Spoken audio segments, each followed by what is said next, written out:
Jain chicken. पर ये जो डेफिनेशंस बनाई गई हैं इसमें आजकल एक नया ट्रेंड भी आया है और यूथ उससे बहुत प्रभावित हो रहा है, वो है फिल्म इन्फ्लुएंसर्स, जिसके बारे में हमने बहुत इस पॉडकास्ट में बोला भी है अभी। ये अनरियलिस्टिक एक्सपेक्टेशंस, सपने दिखाए जा रहे हैं फिल्म इन्फ्लुएंसर्स का जो अभी दौर चला है, इसको आप कैसे देखते हो? और जो सीखने आया है ज्यादा सीखता ऑनलाइन ही है इन्हीं सब फिल्म इन्फ्लुएंसर्स से, सोच है देखिए इन्वेस्टर्स ये की? सारे प्रश्न ऐसे हैं कि इन पे सब पे बड़ी बड़ी डिबेट्स, बड़े बड़े पॉडकास्ट साल भर चल सकते हैं, तो इसलिए मैं संक्षेप में इसको बोलूंगा। फिनफ्लुएंसर टर्म क्या है? जो सोशल मीडिया के द्वारा इन्फ्लुएंस जनरेट करने की क्षमता रखते हैं और जिन्होंने फिनांस को अपना निश बनाया है। फिनफ्लुएंसर्स फिनेंशियल प्रोफेशनल्स क्यों नहीं बन रहे? सेबी का जो एनआईएसएम का एग्जाम है, जो पढ़े लिखे लोग हैं उनके लिए तो वो हास्यास्पद है, बहुत सरल है। इतने काबिल हो, लाख लाख 2-2 लाख फॉलोअर्स जनरेट कर लेते हैं बॉट लगा करके, आर्टिफिशियल हैंडल से। इतनी क्रिएटिविटी है। सोशल मीडिया के सर्कस को देख के हंसते हंसते रात को नींद बड़ी मीठी आती है। कोई कोई जो आपके भी पीछे पड़ते हैं वो इतनी इतनी प्यारी व्यंग्य कर देते हैं, ऐसे ऐसे काम कर देते हैं कि सोशल मीडिया अपने आप में पूरा सर्कस है। पर ये फिनफ्लुएंसर्स जब इतने काबिल हैं, ये रजिस्ट्रेशन क्यों नहीं लेते हैं? क्योंकि कंप्लायंस करना पड़ेगा, सारे सेबी के रूल्स रेगुलेशंस को फॉलो करने पड़ेंगे। पर आपको पता है सर, सब ऐसे नहीं होते। आपके सामने एक बैठा होगा। देखिए, मैं उस पर भी आऊंगा। आप तो एक अलग ही अपवाद हो, आप तो एक अलग ही अपवाद हो। जो पोएटिक लाइसेंस सारे भारत के जर्नलिस्ट लोगों ने लिया हुआ है, एंड आप उसमें से एक सक्षम व्यक्ति होते हुए भी आपने सेबी रेगुलेशंस को अपहोल्ड किया, और आपको जो फ्रीडम ऑफ एक्सप्रेशन का पोएटिक लाइसेंस हर जर्नलिस्ट को इस देश में मिला हुआ, आप अकेले ऐसे अपवाद हो मेरी नज़र में, और कोई नहीं है जिसने सेबी रिसर्च एनालिस्ट का रजिस्ट्रेशन भी लिया है और पूरी आप एनुअल ऑडिट कराते हो, सारे कंप्लायंसेस से गुजरते हो। तो आप एक एक्सट्रीम अलग अपवाद हो। आपकी पूरी बिरादरी में से कोई भी जर्नलिस्ट मुझे नहीं पता है जिसने सेबी का रजिस्ट्रेशन लिया और उसके कंप्लायंसेस को फॉलो पर ये करा मेरी है। सोच थी, क्योंकि इसमें गलत क्या है? उसमें बिल्कुल भी कुछ भी गलत नहीं है। अगर आप ये सही है अप्रोच। आपको अगर सारे अपवादों से, विवादों से बचना है, तो मतलब अग्नि की परीक्षा देने के लिए, वो अग्नि परीक्षा से गुजरने के लिए उसको भय होना चाहिए कि जिसका अपना कोई आकार है, अहंकार है। लौटते हैं फिनफ्लुएंसर्स की तरफ। तो मैं अक्सर सोचता हूं कि भाई ठीक है, कुछ लोग क्लरिकल जॉब करते करते अचानक से मार्केट में थोड़े प्रोमिनेंस में आ गए, तो पढ़े लिखे नहीं, भाई ग्रेजुएट भी नहीं है, तो शुरू के राउंड में वो लोग इन्फ्लुएंसर बने।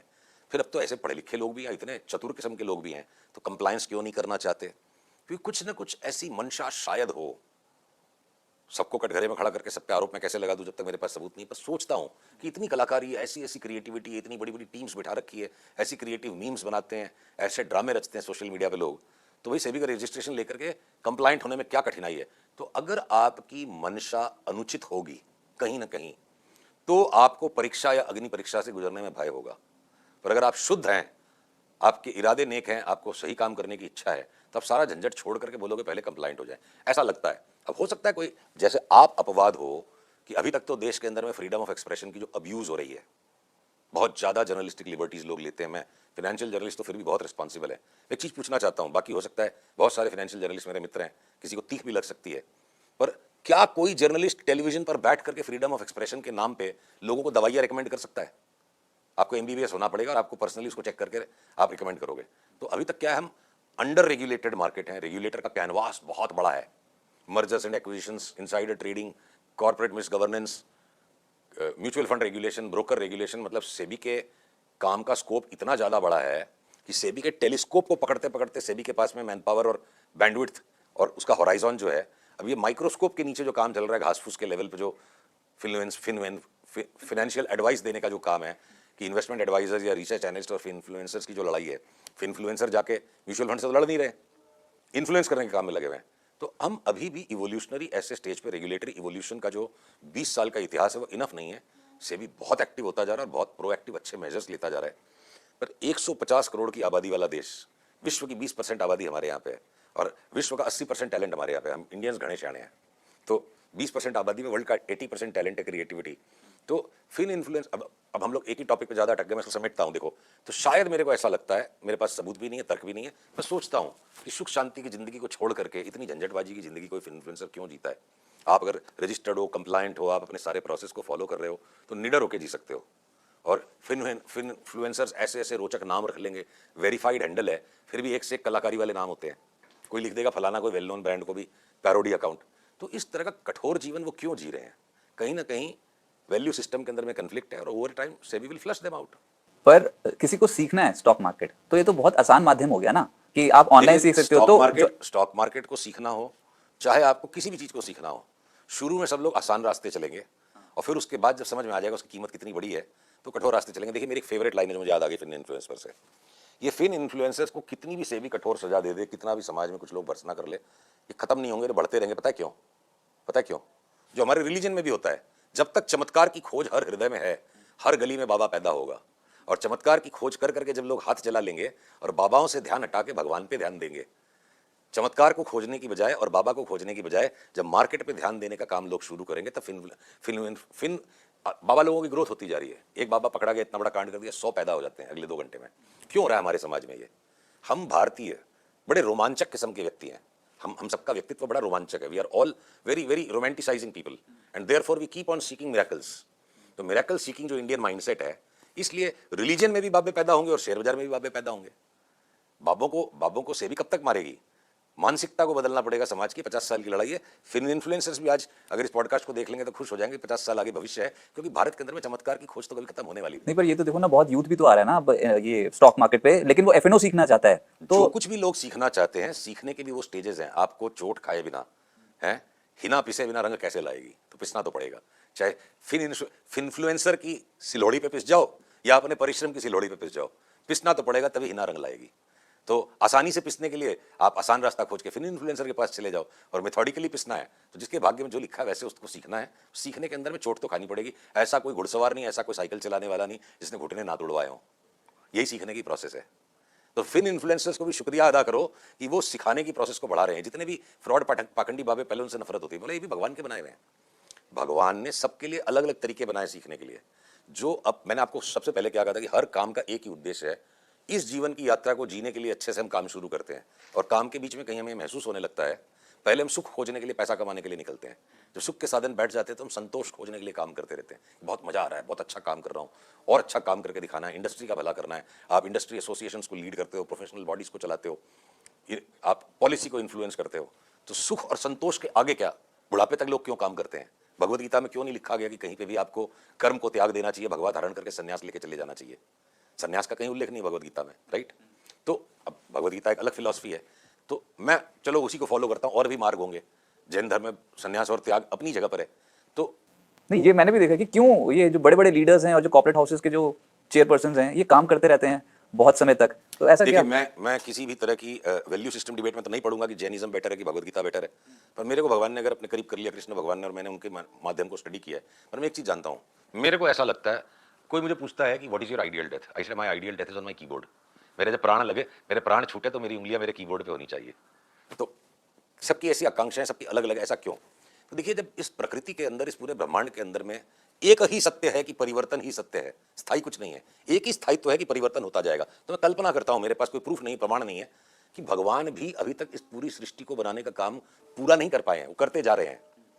तो जो भी फाइनल फोर्स है, उसको गॉड बोलिए, कृष्णा बोलिए, भगवान बोलिए, अल्लाह बोलिए, जो भी फाइनल फोर्स है, जिस फोर्स के साथ हम अलाइंड होने हैं, जब उसने आराम करना शुरू नहीं किया, वो काम करते ही जा रहा है। तो you align your emotions, your energy and your output to that finale of force whom somebody may call God or whatever। तो पूरी प्रकृति काम करते जा रही है। तो काम पहले हम सोचते हैं कि जरूरत पूरा करने के लिए कर रहे हैं, फिर मजा लेने के लिए कर रहे हैं, फिर एग्जाम्पल सेट करने के लिए कर रहे हैं, और कहीं ना कहीं चल के आपको इस बात का आभास होता है कि ये पूरी जिंदगी, इसके आगे की किसी और बड़ी यात्रा की तैयारी करने के लिए हमारे को ड्रेस रिहर्सल मिली थी ये जिंदगी। और इस रिहर्सल के बीच में हमें बहुत कुछ सिखाया गया है। कमाई करना जरूरी है, अच्छी बीवी खोजना जरूरी है, फिर उसके साथ निभाना जरूरी है, फिर बच्चों को अच्छा बनाना जरूरी है। ये सारे हमारे इल्यूजन्स थे। और एकदम सॉलिटरी कन्फाइनमेंट में भी 80-90 साल की उम्र, वॉरेन बफेट ने 90 साल की उम्र तक काम किया। What drove him? उसकी जरूरत तो बहुत पहले पूरी हो गई थी। तो ये अपनी अपनी इवोल्यूशन है, अपनी सोच है। तो न रिटायरमेंट और न कोई फाइनेंशियल प्लानिंग। देखिए, फाइनेंशियल इनसिक्योरिटी को खत्म करने के लिए फाइनेंशियल प्लानिंग करनी है।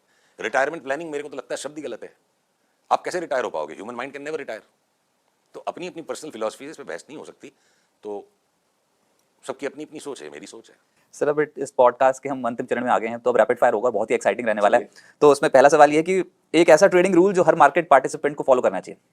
जीवन में भी और मार्केट में भी एक ही रूल है, आपका अहंकार बीच में आया, आप खत्म। और स्टॉक मार्केट के अंदर अहंकार को कंट्रोल करना भगवान ने बहुत आसान बना दिया है। अपनी पोजीशन की साइज पे ध्यान दीजिए, बाकी सारी स्किल्स आपको अपने आप मिल जाएगी। अच्छा, बुल मार्केट या फिर बेयर मार्केट पैसा कहाँ पर आसानी से बनता है? नौसिखिया कमा जाएगा बुल मार्केट में आसानी से, और बेयर मार्केट में ज़्यादा आसानी से कमाएगा जिसने अनुभव पाया, क्योंकि दोनों तरफ की चाल, वॉलेटिलिटी बढ़ जाती है।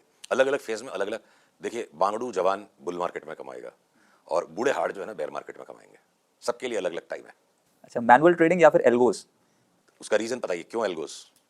एल्गो ट्रेडिंग को अगर लोगों ने जो एक नया मिरेकल बता दिया कि आप एल्गो बना लो ऑटोमेटिक पैसा बनेगा, तो एक तो प्रकृति की डिजाइन ये है कि बैठ के पैसा नहीं बनेगा, बैठा हुआ ठहरा हुआ पानी तालाब का सड़ जाता है, बहती नदी के अंदर में हमेशा ताजा पानी मिलता है।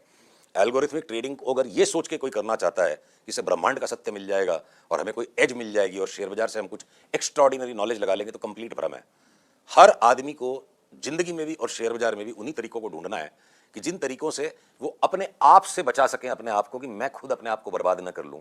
अगर उस सोच से आप एल्गो पे चलोगे कि मेरी ट्रेडिंग डिसिप्लिन हो जाएगी, एक्स्ट्राऑर्डिनरी लॉसेस से मैं बच जाऊंगा, तो आप एक्स्ट्राऑर्डिनरी रिटर्न से भी बच जाओगे। हाई फ्रीक्वेंसी ट्रेडिंग ब्याज पे पैसा कमाने जैसी स्टाइल की रिटर्न देता है, और low frequency trading normal distribution curve के दोनों टेलेंट्स को काट देता है। और जो लोग ये अफीम की गोली बेच रहे हैं कि मैं एल्गो बेच रहा हूं, श्योर शॉट पैसा बनेगा, तो देखिए क्षमा कीजिएगा, किसी के नसीब में बाबे से सीखना लिखा है, किसी के नसीब में गुरु से सीखना लिखा है। अपना अपना नसीब, उसको उसको झेलिए। तो एल्गो ट्रेडिंग अगर आप राइट इंटेंशन से कर रहे हो कि भाई इतनी बड़ी वेल्थ हो गई, इसको मेरे को इस तरह से डाइवर्सिफाई करना है, तो एल्गो ट्रेडिंग में मैं 10 स्ट्रेटेजी लगा के रखूंगा। स्ट्रेटेजीज को भी रीबैलेंस करना पड़ता है, और पूरी क्वांट फाइनेंस में हर जगह जजमेंट है, illusion of numbers, illusion of mathematics. And because मैंने समझा कि मेरा बचपन से नसीब तेज था कि मैं सेकंड नहीं आया पढ़ाई में, तो मुझे लगा कि घमंड आ जाएगा मुझे, इतनी ज़्यादा इसमें एरोगेंस है, इसलिए मैंने सीख लिया, उसको नहीं किया। तो why I did not become a quant, ये मेरी पर्सनल जर्नी है। पर जो लोग एल्गो ट्रेडिंग के पीछे भाग रहे हैं, ये समझ लो किसी भी तरीके को आप अपनाओ, अगर उसके पीछे आपकी फिलॉसफी ये है कि मुझे अपने आप को अपने आप से बचाना है, तो एल्गो आपके लिए काम करेगा, टेक्निकल एनालिसिस भी काम करेगा। पर अगर आप ऐसा कोई सीक्रेट ढूंढ रहे हो कि मैं बाकी सारी दुनिया का पैसा अकेले कमा लूँ, तो 100% आप एल्गो लगा लो, आप हार जाओगे। अब ये जो अगला है ना, इसमें तो आप दोनों ही हो, ट्रेडिंग या फिर इन्वेस्टिंग, कौन सा बेहतर है स्टाइल? ये सारी चीज डिपेंड करती है कि 3 चीजों पे डिपेंड करती है। इस मार्केट का फेस क्या है, आपकी अपनी पर्सनैलिटी क्या है। तो हमारी दिन भर जो एनालिसिस होती है, और जब F&O को भी कुछ स्टॉक्स के ऊपर अपने क्लाइंट्स को बोलते हैं कि इसमें ट्रेडिंग मत करना, इसको इन्वेस्ट करके बैठना, क्योंकि ट्रेडिंग में अगर उसकी चाल नॉइजी और उस नॉइज को आप टॉलरेट कर लोगे, तो सामने बहुत बड़ी स्विंग है। साल भर में अगर कोई स्टॉक 10 गुना हो जाएगा, 5 गुना हो जाएगा, तो हम साफ बोलते हैं इसको F&O में इसलिए रखा गया कि थप्पड़ मार के बाजार आपसे पैसे ले लेगा, ट्रेडिंग मत करना, पकड़ के बैठोगे तो लंबा चल जाएगा। तो एक स्टॉक का चरित्र, एक आपकी पर्सनैलिटी, एक स्टॉक की पर्सनैलिटी, और एक करंट मार्केट का फेस। तो जिसको जो सूट करे उसके लिए वो राइट है। हिंदू बेटर है कि मुस्लिम बेटर है, क्वेश्चन ही गलत है। जिसको भगवान ने जहां जन्म दिया उसके लिए वही धर्म है। तो आपका जो भी व्यक्तित्व आपको मिला है, ऐसा कोई संसार में ज्ञान नहीं हो सकता। भगवान को सबने यूनिक बनाया, क्यों बनाया? भगवान की कोई मर्जी होगी। तो किसी भी ऐसे नॉलेज को मत सीख कीजिए, किसी भी ऐसे मेथड को सीख मत कीजिए जो आपको भगवान ने इतनी रिस्पेक्टफुली, इतनी लविंगली, इतना यूनिक बनाया है। तो आप अपने आप को ह्यूमिलिएट मत कीजिए, ऐसा कोई ज्ञान प्राप्त करने की कोशिश मत कीजिए या भगवान की इच्छा के खिलाफ जाके। आपको नेचुरली अगर इन्वेस्टर का जन्म दिया है और आप ट्रेडर बनने की कोशिश करोगे, तो आप भगवान की तौहीन कर रहे हो। सबके लिए सारी, हर एक आदमी के लिए अलग अलग चीज ठीक है। ओके, सबसे डेंजरस इमोशन क्या होता है मार्केट में? हर एक इमोशन डेंजरस है, पर सबसे डेंजरस जो इमोशन है, देखिए सारे इमोशंस को एक्सपीरियंस हम कहाँ पे करते हैं? हमारी बुद्धि इमोशंस को एक्सपीरियंस नहीं करती है। हमारी बुद्धि एक लॉजिक सिस्टम है, गार्बेज इन गार्बेज आउट। हमारे अनकॉन्शियस माइंड में जो हमारी इच्छाएं हैं वो प्रक्षेपित होती है पूरे ब्रह्मांड में, और जो हमारा अहंकार एक invisible, transparent, invisible screen, projector screen. तो जिसका अहंकार जितना मोटा हो जाएगा वो सारे इमोशंस को एक्सपीरियंस करेगा। तो अगर सारे इमोशन से बचना है तो अहंकार को त्यागने के लिए 2 ही काम करने पड़ेंगे। एक, इतनी बड़ी पोजीशन कभी मत लो कि आप सेल्फ प्रिजर्वेशन मोड में आ जाओ। हनुमान जी बनने की कोशिश मत करो जिससे कि 15 मिनट बाद हनुमान चालीसा पढ़नी पड़े। रोज हनुमान चालीसा पढ़ो, हनुमान मत बनो। पोजीशन की साइज को कंट्रोल में रखोगे, neither greed nor fear nor anger nor frustration, nothing will touch you. And let me tell you, एक इमोशन आया तो सारे पिशाच एक करके सारे आ जाएंगे। चाहे नरक में जाने के जितने भी दरवाजे हैं, जाएंगे नरक में ही। आप गुस्से के दरवाजे से घुसो, चाहे आप लोभ के दरवाजे से घुसो। और इन सारे दरवाजों से बचने के लिए शास्त्रों को छोड़ दो, फिलॉसफी अच्छी नहीं लगती, एक चीज मान लो, कुछ पढ़ने की जरूरत नहीं, कुछ सीखने की जरूरत नहीं है। जो अपनी समाई के अनुसार कमाई करेगा उसको कोई रोक नहीं पाएगा। समाई से बाहर जाओगे, सारी कमाई निकल जाएगी। अच्छा, अभी आखिरी सवाल सर, कि अगर आप मार्केट्स पे नहीं होते तो फिर क्या होते? ये सवाल कई साल पहले तक दिमाग में आता था। बचपन में मैं साइंटिस्ट बनना चाहता था, मम्मी ने सोचा मैं डॉक्टर बन जाऊं, फिर सोचा मैं इंजीनियरिंग कर लूंगा, फिर मैं सोचा मैं साहित्यकार बन जाऊंगा, फिर मैं सब कुछ बन सकता था। पर जो भगवान ने मुझे बनाया वही शायद मेरे लिए श्रेष्ठ था। मैं पूरा उसका आनंद ले रहा हूँ। भगवान की कृपा है, आज जो बनाया वो ठीक है, आगे जो तुम बनाओगे उसको भी ठीक से करेंगे। सर, मेरे को तो मजा आ गया, उम्मीद करता हूँ व्यूअर्स को भी बहुत मजा आया होगा।